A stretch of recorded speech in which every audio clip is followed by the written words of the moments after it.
Vida consagrada con el Padre Koldo Alzola.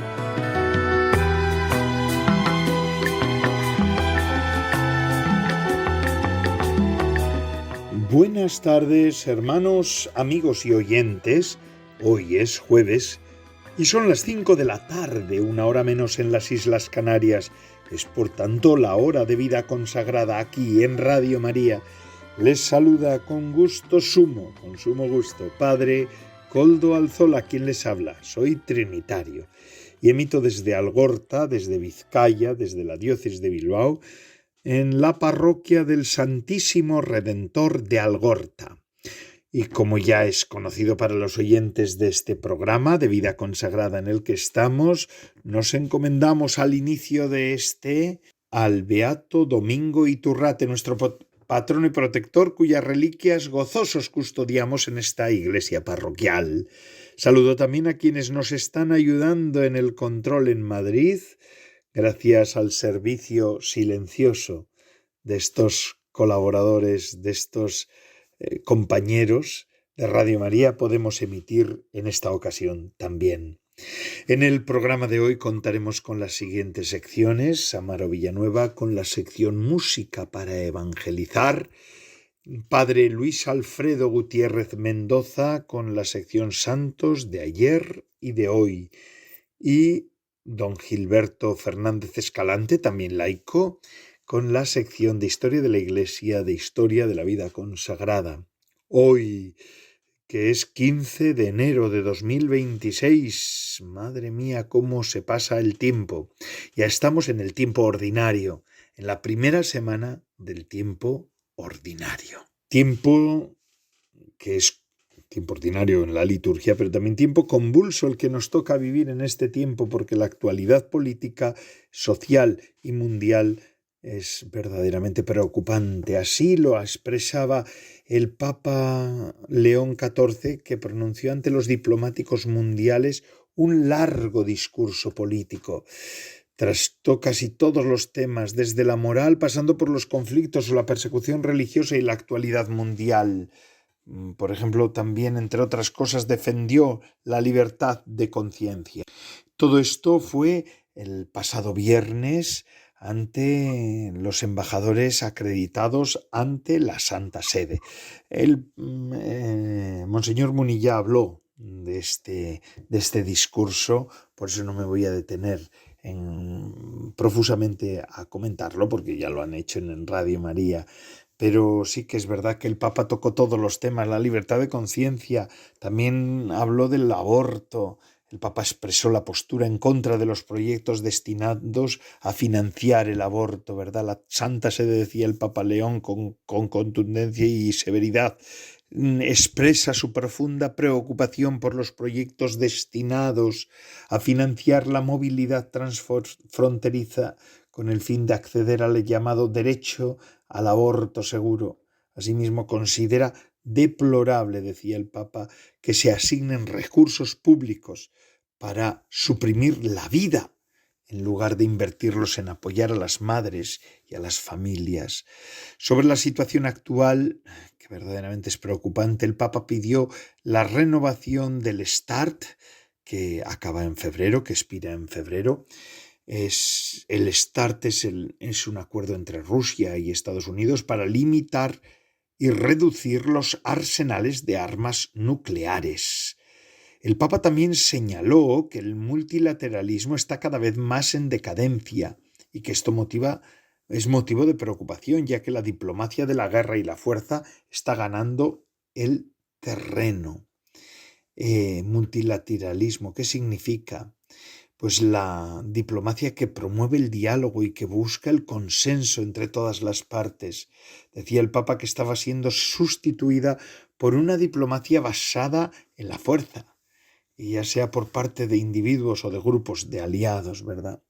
La guerra vuelve a estar de moda, decía el Papa, y se lamentaba, y se extiende el fervor bélico, en principio establecido tras la Segunda Guerra Mundial, que prohibía a las naciones utilizar la fuerza para violar las fronteras de otras naciones.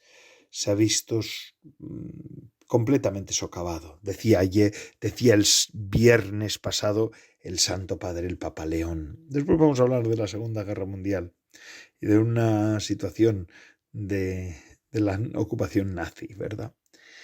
El Papa León, también hizo repaso por los conflictos en curso, habló de la situación en Palestina, en Birmania, en Sudán del Sur, sin olvidar lo que está pasando en Venezuela, ciertamente. Verdaderamente una situación que nos lleva a orar cada vez con más fuerza.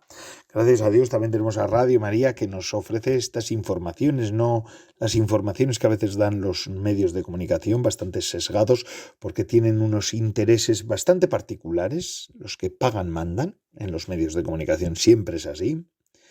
Pero Radio María es una voz independiente en medio de todo este arsenal, diría yo, ¿verdad? De este campo de batalla de grupos políticos y de grupos mediáticos. Es un oasis, gracias a Dios. Y esto hay que acompañarlo y hay que sostenerlo entre todos. Radio María lo hacemos entre todos. Bendito sea, por eso es tan nuestra, tan de la Virgen y tan nuestra. Así pues, escuchemos cómo podemos ayudar a Radio María.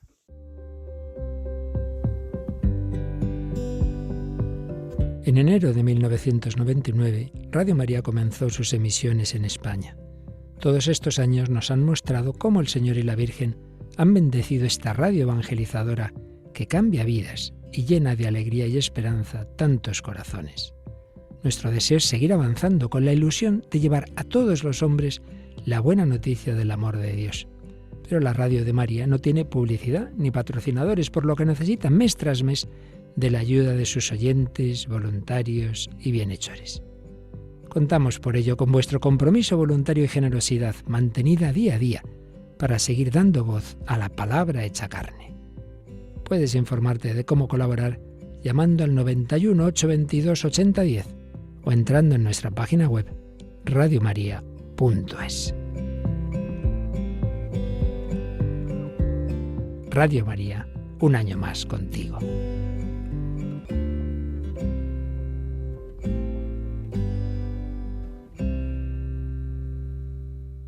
Gracias, Radio María, por estar ahí, ¿verdad? Y por ofrecernos estos espacios y otros en los que nosotros también podemos hablar de estos temas que si no serían imposibles de hablar. Y en este programa de Vida Consagrada, les recuerdo el correo electrónico al que tienen que escribir si quieren ponerse en contacto con este programa, vidaconsagrada@radiomaria.es. Seguimos con nuestros contenidos de hoy.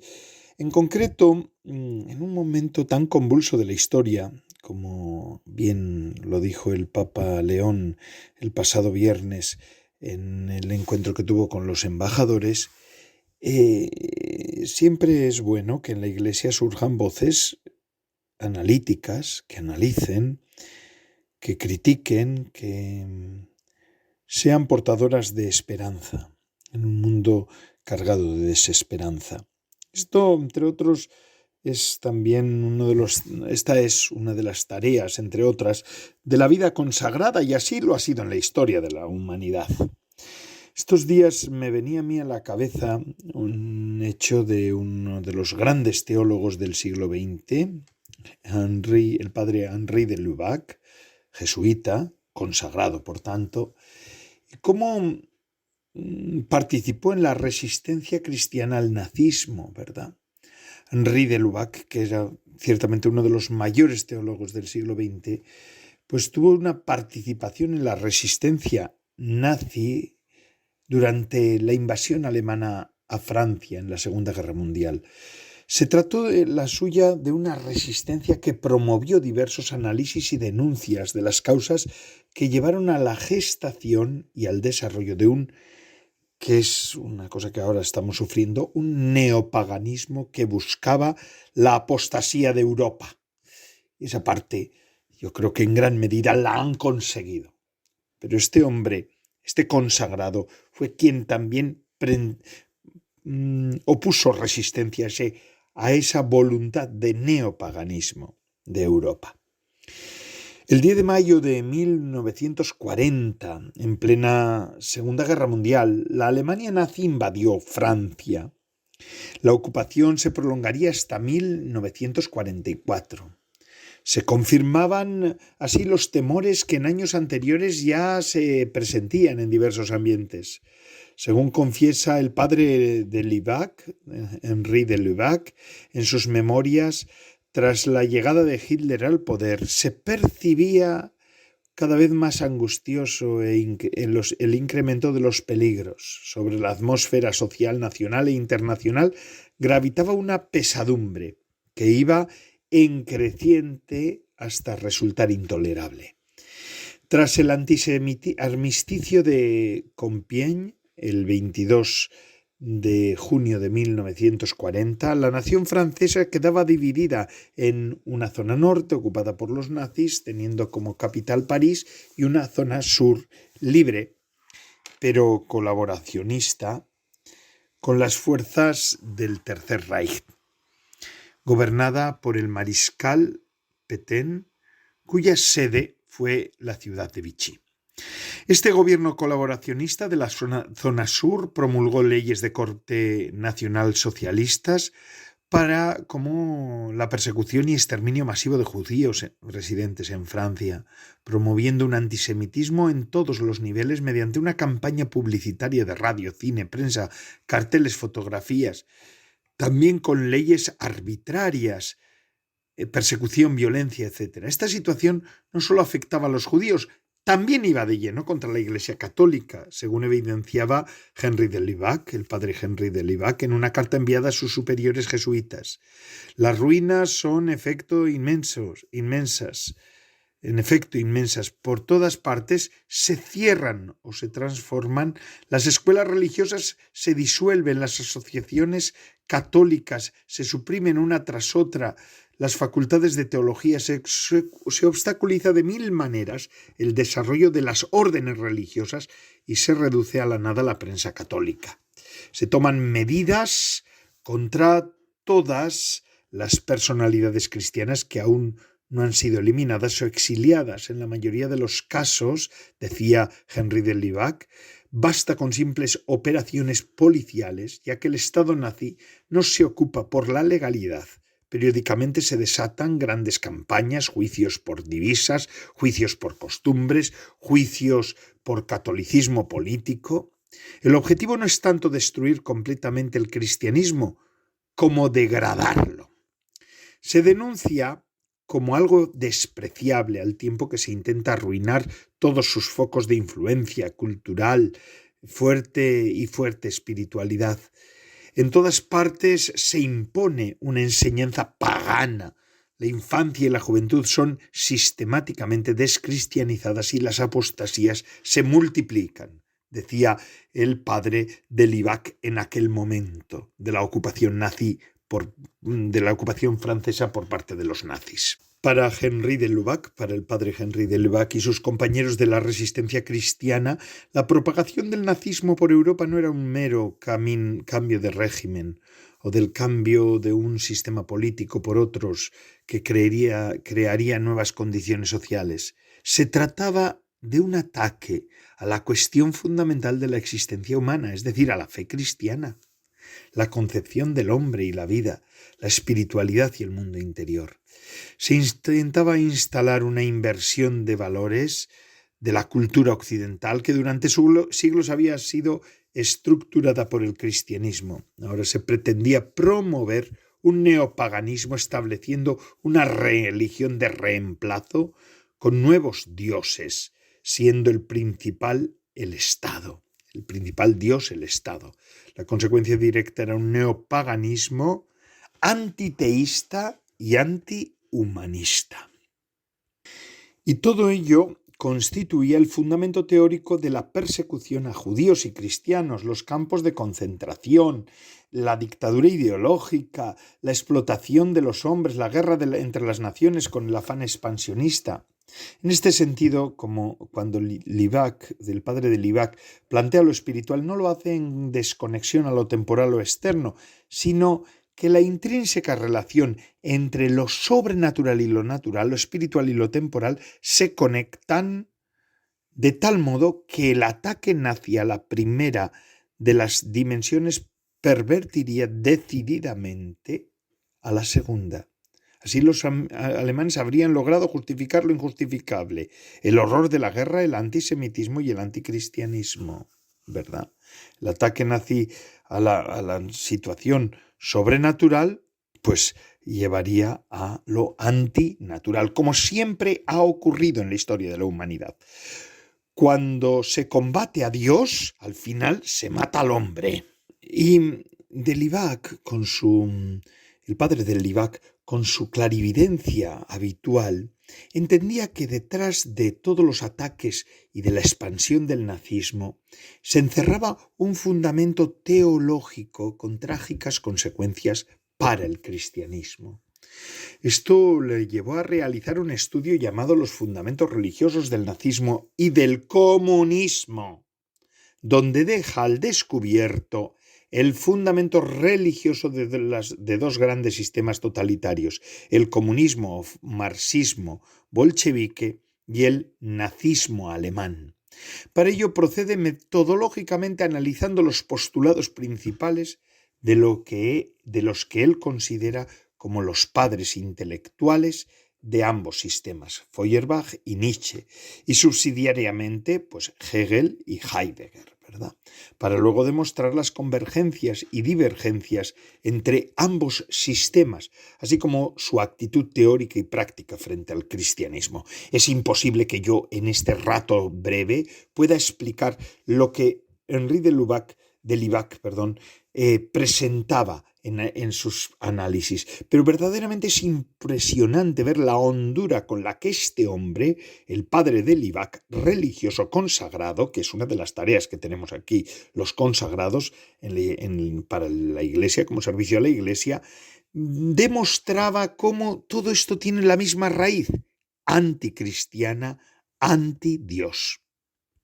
En la actitud práctica, decía Delibac, el padre de Delibac, el comunismo y el nazismo poseen unas estrategias radicales y otras más suavizadas para contrarrestar el cristianismo. En el comunismo, la forma más radical consistía en un esfuerzo violento por extirpar todas las prácticas y toda la fe religiosa, cristiana o no, mediante medidas persecutorias y violentas. La forma más suavizada consistiría en declarar la religión un asunto puramente privado y separarla por completo del Estado y de la vida pública.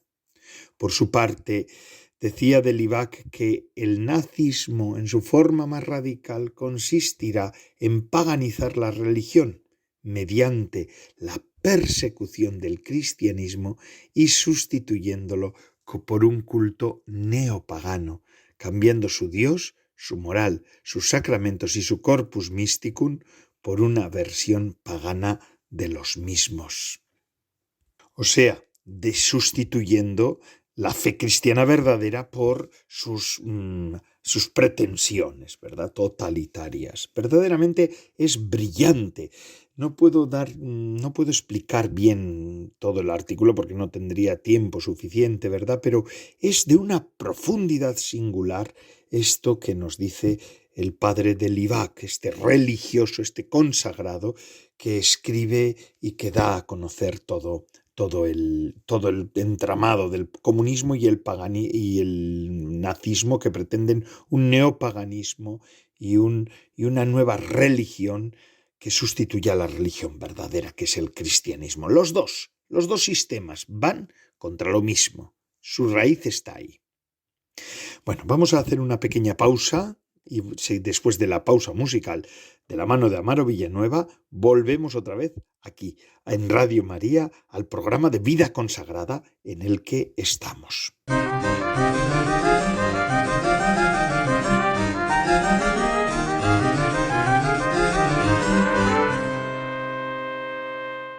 Buenas tardes, Padre Koldo, y buenas tardes a todos los oyentes de Radio María. Bienvenidos a la sección de Música para Evangelizar. Hoy presentamos al grupo Comunicadoras Eucarísticas con la canción Yo le canto.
vine para amar, para adorar a mi Señor.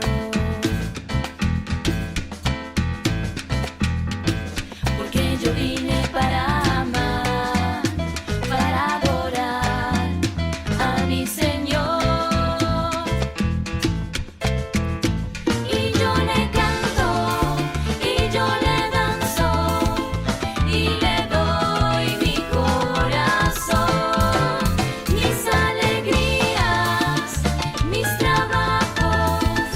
Yo le entrego todo lo que soy. Con la manito arriba, yo le canto y yo le danzo a mi Señor.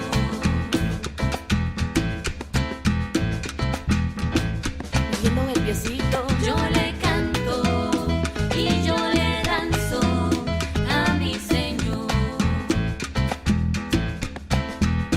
Y yo le canto y yo le danzo y le doy mi corazón, mis alegrías, mis trabajos. Yo le entrego todo lo que soy. Moviendo la cabeza, yo le canto y yo le danzo a mi Señor.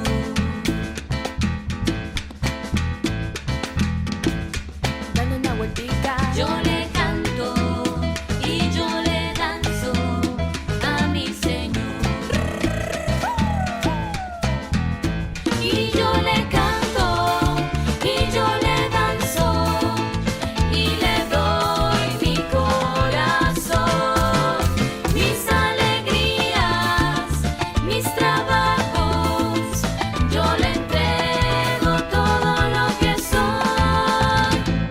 Muchísimas gracias, Amaro Villanueva, por esta música para evangelizar que nos ha servido para hacer una pequeña pausa y ahora continuar y retomar nuestro programa de vida consagrada en el que estamos. Les habla el padre Koldo Alzola, trinitario.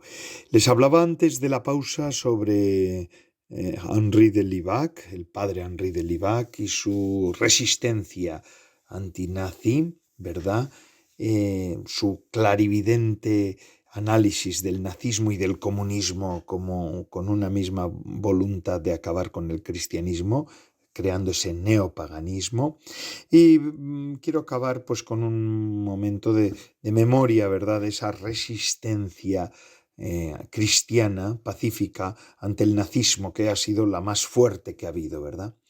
El noviembre de 1941, otro religioso, otro consagrado, el padre Pierre Chelet, fundó los cuadernos de testimonio cristiano. No lo voy a decir en francés porque no sé francés y no voy a estropear la lengua tan hermosa de la Gala, ¿verdad?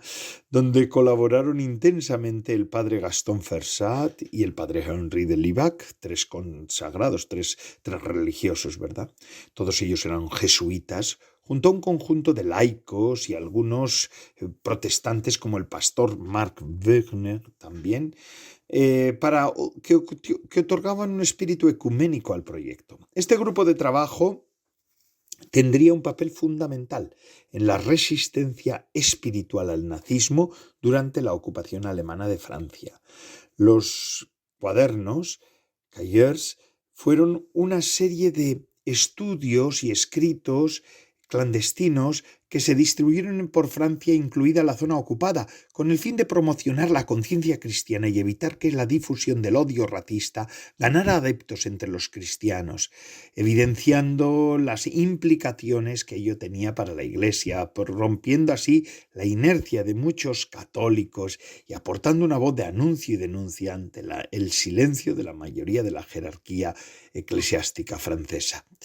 Para tal manera o tal tarea, los cuadernos denunciaron, entre otras cosas, el neopaganismo que suponía el virus hitleriano, el falso culto al Estado promovido por el nazismo, la religión de sustitución que se pretendía imponer para expulsar al cristianismo de Occidente, que era lo que pretendía el nazismo. Todo ello desde la promoción de la doctrina cristiana, las diversas condenas que había hecho el magisterio universal y los obispos de otros países a los sistemas totalitarios y antisemitas, junto con la advertencia entre los cristianos sobre el combate espiritual que estaba librando ante un sistema que buscaba la apostasía definitiva de Europa. No lo tenemos que olvidar esto. Uno de sus números citaba la declaración de Monseñor von Preysing, obispo de Berlín, donde describe la batalla que estaba librando el cristianismo ante el nazismo y que demuestra el tenor de las publicaciones que se hacían. No podemos dudar lo más mínimo, somos cristianos comprometidos en una dura batalla, decía el obispo de Berlín. Contra nosotros se han levantado la religión de la sangre. Tras el rechazo despectivo de la doctrina de Cristo hasta el odio apasionado y abierto, estallan por doquier las señales de luchas, un fuego graneado de afirmaciones arrancadas a la historia o al presente. Cae sobre nosotros. El objetivo de la batalla es claro: el rechazo y la expulsión del cristianismo. En otro número de los cuadernos, titulado Colaboración y Fidelidad, buscaba negar la acusación que le habían hecho a estos escritos de promover una campaña política al tiempo que pretendía evidenciar el espíritu cristiano que impregnaba sus letras. Esto es la vida consagrada, ¿verdad? Este es el gran servicio que la vida consagrada siempre ha hecho a la Iglesia y que sigue haciéndolo, ¿no? Estos pensamientos, estos pensadores lúcidos que han sido religiosos como nosotros. Ciertamente no era una campaña política la que querían hacer por estos cuadernos en cuanto a proselitismo partidista, pero sí que tenía consecuencias políticas como respuesta a un sistema totalitario y pagano, mediante la llamada explícita a una resistencia no violenta. Con todo, en ese número que hemos citado se explica el espíritu de la resistencia cristiana al nazismo. Su cometido, según este número y los autores, Henri de Lubac y los otros religiosos, su cometido es hacer plenamente consciente a los franceses acerca de las responsabilidades y peligros que implican el régimen nazi para el cristianismo. Por ello, planteaba que el patriotismo es una virtud que está íntimamente vinculado con la fidelidad cristiana. Así, toda posible colaboración en lo económico o en lo político con los nazis implicaba según ellos, una sumisión de la cultura que hasta ahora había conformado Europa, porque la cultura nazi es fundamentalmente, decían ellos, y decía el padre de Libac, anticristiana. Así pues, queremos hacer ver a todos, decía el mismo padre, los cristianos y asimismo aquellos que sin ser creyentes están vinculados más de lo que piensan a los principios de una civilización cristiana, que en este plano del espíritu el deber consiste en resistir y organizar la resistencia al nazismo. Cuanto más intensamente haga el nazismo recaer el peso de su dominio sobre nuestra Francia, más importa que una resistencia espiritual llegue a ser lúcida y firme. En consecuencia, y esto lo digo yo, la resistencia al nazismo era concebido como parte fundamental de la fe cristiana, mediante la promoción de la conciencia como respuesta no violenta a la violencia nazi. La resistencia cristiana al nazismo, mediante la no violencia, la promoción de la conciencia y una militancia coherente con la fe para denunciar los peligros del neopaganismo que buscaba, y en cierta medida ha conseguido, la apostasía de Europa, supuso persecución, cárcel y en no pocas ocasiones la muerte de varios compañeros del padre de Libac y de algunos religiosos.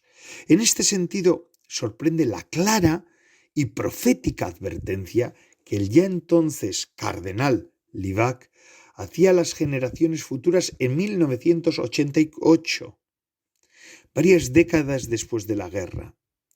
Así, el padre de Libac, cuando ya había sido creado cardenal por San Juan Pablo II, recordaba su visita en 1947 a un Berlín que se asemejaba a un inmenso campo de ruinas una vez finalizada la guerra, y afirmaba en 1988: ahora el adversario parecía aniquilado.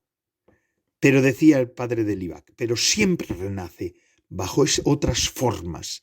La lucha siempre hay que retomarla con las mismas armas, fuera de nosotros y dentro de nosotros. Las armas de la fe, que son las únicas que pueden combatir cualquier totalitarismo, sea de donde venga. Lo digo con claridad, y lo decimos con claridad con el padre de Libac, ante los acontecimientos que estamos viviendo, yo creo que en este momento, en el mundo. La fe cristiana es la única solución a estas situaciones tan dantescas que se viven también y que llevan pues al neopaganismo y que las han servido en bandeja el neopaganismo reinante en nuestra sociedad. Bueno, hermanos, pues yo ya acabo mi speech, ¿verdad? Y ahora seguimos con los otros colaboradores del programa de hoy. En primer lugar, Santos de ayer y hoy, de la mano de el padre Alfredo Gutiérrez Mendoza. Adelante, padre Alfredo.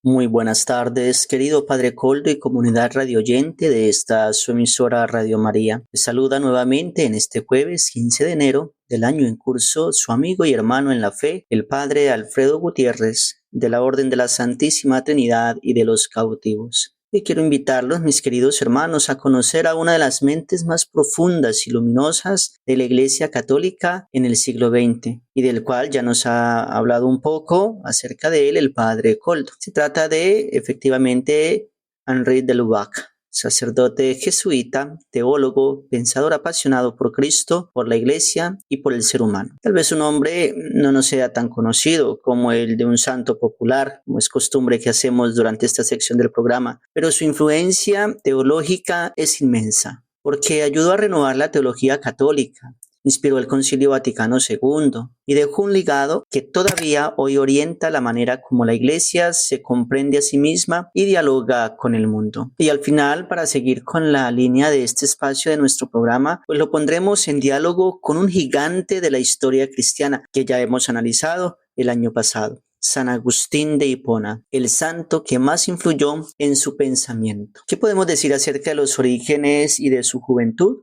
Pues Henri de Lubac nació el 20 de febrero de 1896 en la ciudad de Cambrai, al norte de Francia, en medio de una familia católica de tradición militar y cultural. Desde joven mostró una gran sensibilidad intelectual y espiritual. Sin embargo, su vida se vio pronto marcada por la tragedia de la Primera Guerra Mundial. En 1917 fue gravemente herido en combate, con lesiones que lo acompañarían durante toda su vida. Dolores físicos constantes, migrañas y una salud mucho más frágil. Esta experiencia del sufrimiento no lo volvió amargo en su vida, al contrario, lo llevó a profundizar su búsqueda de sentido y su deseo de servir a Dios. Por tanto, aunque fue una experiencia difícil, también supo ver allí la mano de Dios. En cuanto a su vocación religiosa e intelectual, podemos decir en 1913, antes de ir a la guerra, había ingresado a la Compañía de Jesús, la orden de los jesuitas, fundada por San Ignacio de Loyola. Es ordenado sacerdote en 1927 y su formación fue extraordinaria.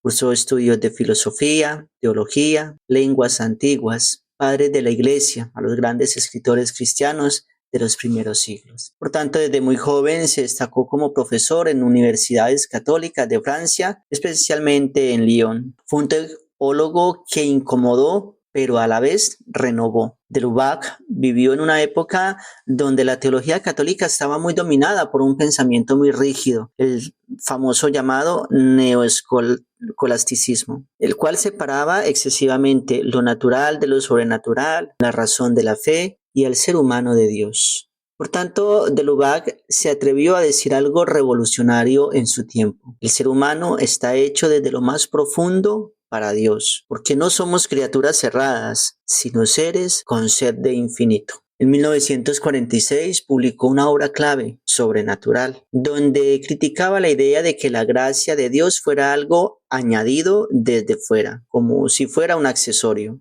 Para este gran pensador teológico, Dios no es un complemento opcional, sino el destino más íntimo del corazón humano. Esta postura causó fuertes controversias. Durante varios años fue silenciado, se le prohibió enseñar, sus libros fueron retirados de algunas instituciones, pero nunca rompió con la Iglesia. Permaneció obediente, humilde y fiel. Y esto ya es una gran enseñanza para muchos de nosotros, que a veces nos puede la soberbia y esta nos lleva a cometer grandes errores doctrinales, eclesiales, espirituales e incluso heréticos aún más. Sus obras más importantes o sus libros más influyentes podemos resaltar Catolicismo de 1938, en el cual habla acerca de la fe como experiencia comunitaria no individualista. El Corpus Mysticum de 1944, que habla acerca de la Eucaristía de la Iglesia como cuerpo de Cristo. El ya mencionado Sobrenatural, la meditación sobre la Iglesia, entre otros. El drama del humanismo ateo. Y en todas estas obras defiende la dignidad espiritual del ser humano, la centralidad de Cristo, el valor de la tradición antigua y una iglesia viva, no solamente institucional. En 1962, la Iglesia convocó el Concilio Vaticano II, el mayor evento eclesial del siglo XX. Y aunque inicialmente de Lubac fue objeto de sospechas y restricciones, su pensamiento influyó decisivamente en el transcurso del Concilio Vaticano II, especialmente en la comprensión de la Iglesia como misterio y pueblo de Dios, la relación Iglesia-mundo y la centralidad de la Eucaristía. Henri de Lubac fue llamado como experto teológico oficial, peritus, del Concilio Vaticano II.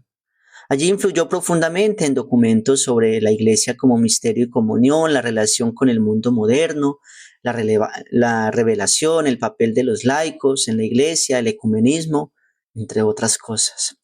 Muchas ideas del Concilio Vaticano II llevan claramente su huella. Tal es el caso de la idea o la manera de concebir una iglesia menos jurídica y más espiritual, una iglesia más centrada en Cristo, una vida creyente más centrada en Cristo, una iglesia más cercana al sufrimiento humano y una iglesia mucho más abierta al diálogo. Después de años de sospecha, llegó el reconocimiento oficial de este gran hombre. En 1983, el Papa San Juan Pablo II lo nombró cardenal de la Iglesia Católica. Y aunque por su edad ya no participó en cónclaves, pues fue elevado al cardenalicio, también como una muestra de reconocimiento a sus grandes obras y a su gran pensamiento teológico.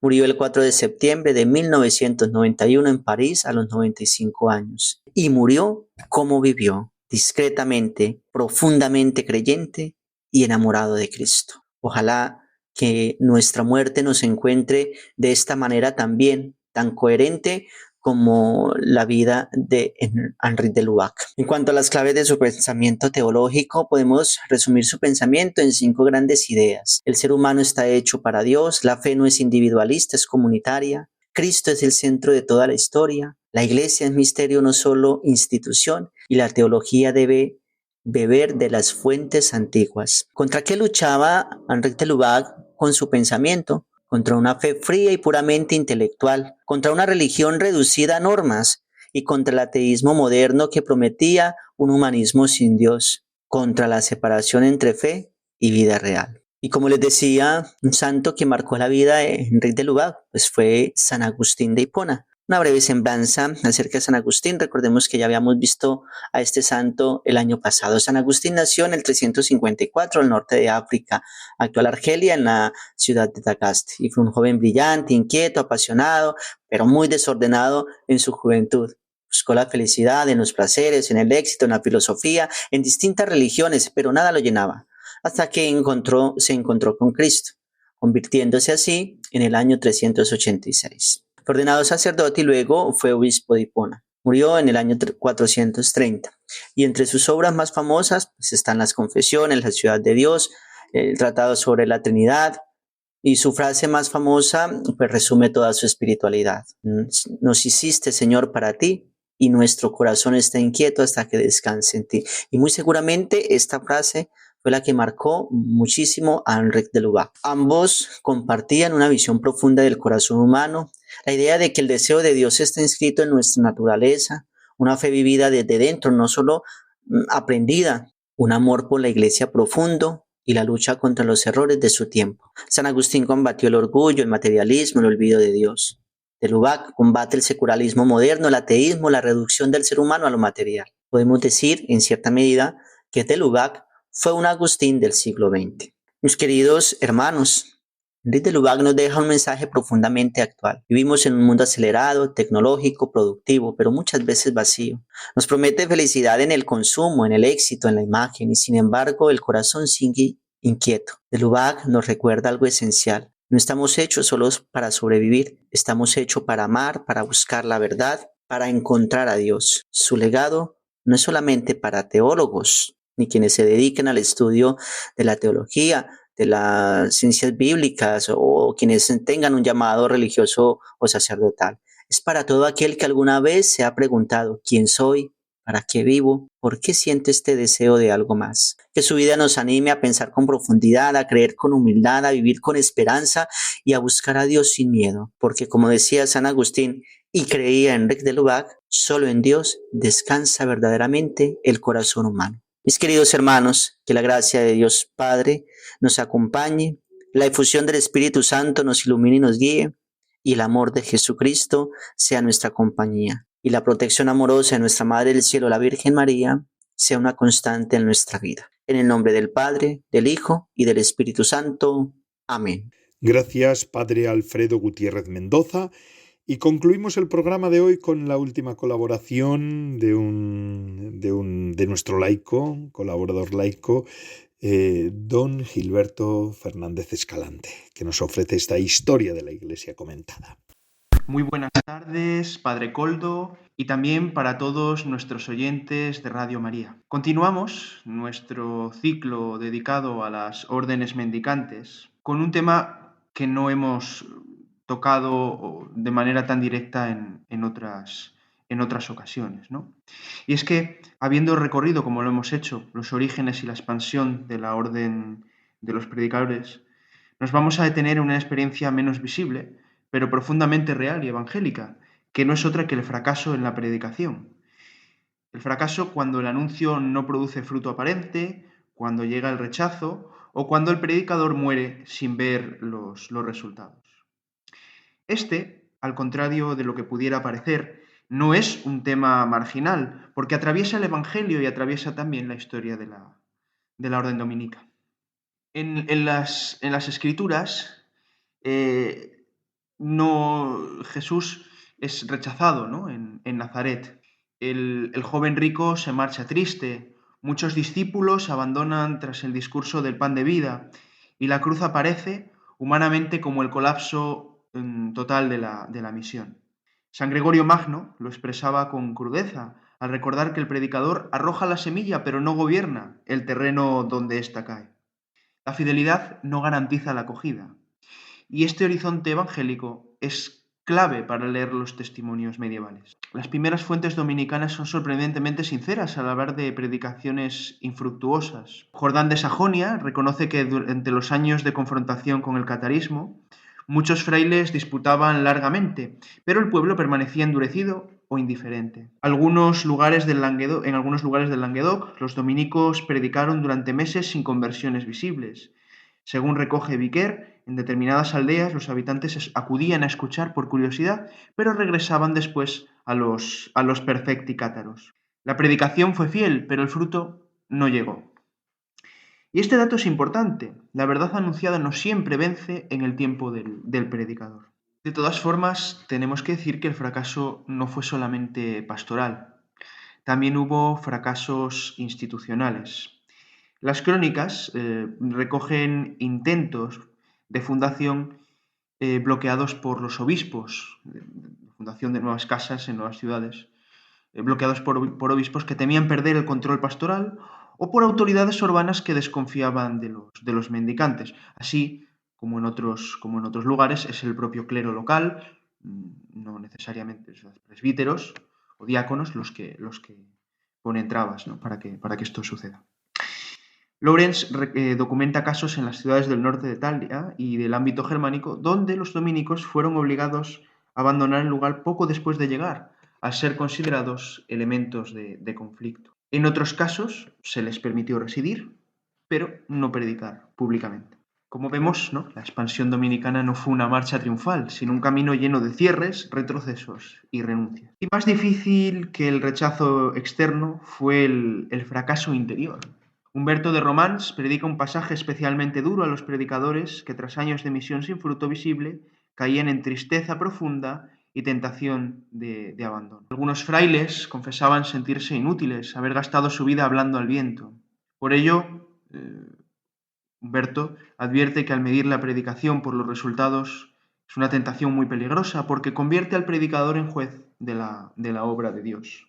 Aquí el fracaso no es social, sino es un fracaso de índole espiritual. A este cansancio se añade otro peso aún más grave, el miedo a haber predicado mal.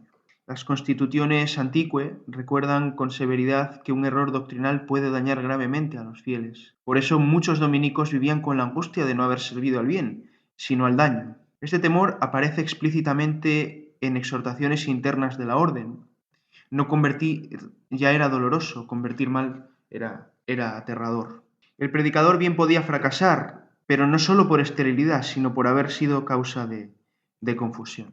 Otros testimonios, recogidos por las fuentes, nos hablan de frailes que murieron convencidos de haber fracasado, ¿no? Jordán de Sajonia nos narra el caso de predicadores cuyos esfuerzos parecieron inútiles durante toda su vida, pero cuyas palabras fueron recordadas y dieron tiempo después. Este desfase entre el tiempo del predicador, que no es otro que el tiempo humano, ¿no? y el tiempo de Dios, atraviesa la espiritualidad dominicana y todas las espiritualidades religiosas, monásticas. El anuncio puede ser fiel, pero aún así no ser eficaz de inmediato. Desde una lectura espiritual, el fracaso cumple una función decisiva.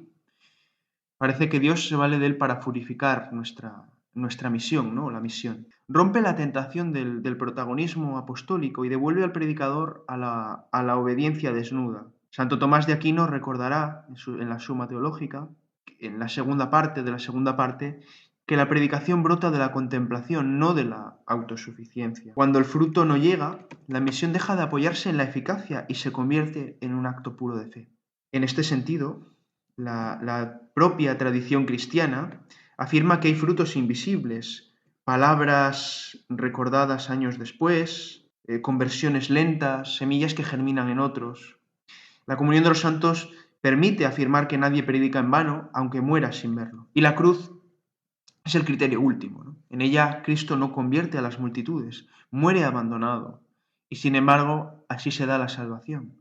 La predicación que fracasa humanamente puede ser espiritualmente la más fecunda de todas.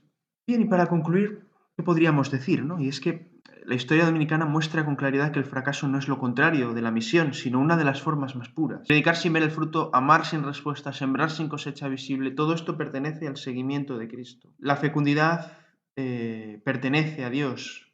Al predicador se le pide algo más humilde y más costoso, ser fiel incluso cuando todo parece.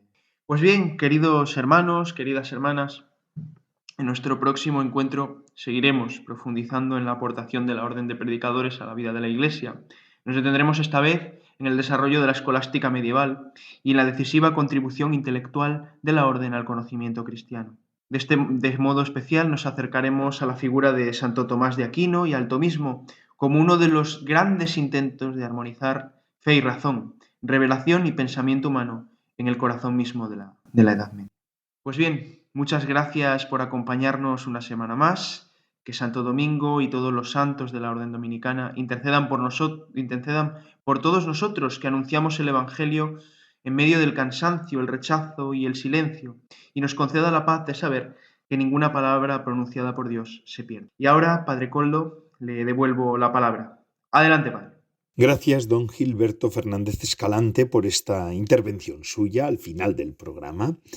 Y ya saben además que ustedes ya se pueden poner en contacto con el programa por medio del correo electrónico del mismo, vidaconsagrada@radiomaria.es. Nos pueden escuchar por medio de los podcasts de la web de podcast de Radio María. Suben el nuestro y ahí lo pueden encontrar si quieren una copia de este programa, y si no, pidiéndolo directamente a Radio María, Paseo Lanceros número 2, planta primera, 28024, Madrid, o llamando al número 91 822 8010. 91 822 8010. Ahora mismo lo pueden llamar.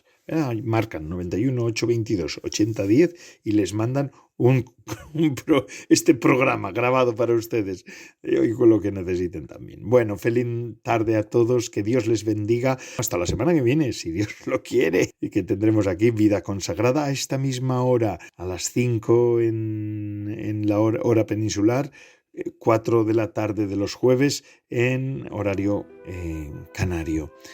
Se despide de todos ustedes Padre Koldo Alzola, trinitario, impartiendo la bendición de Dios Padre, Hijo y Espíritu Santo descienda sobre ustedes siempre, y recen por mí, que yo lo hago por ustedes. Hasta la semana que viene.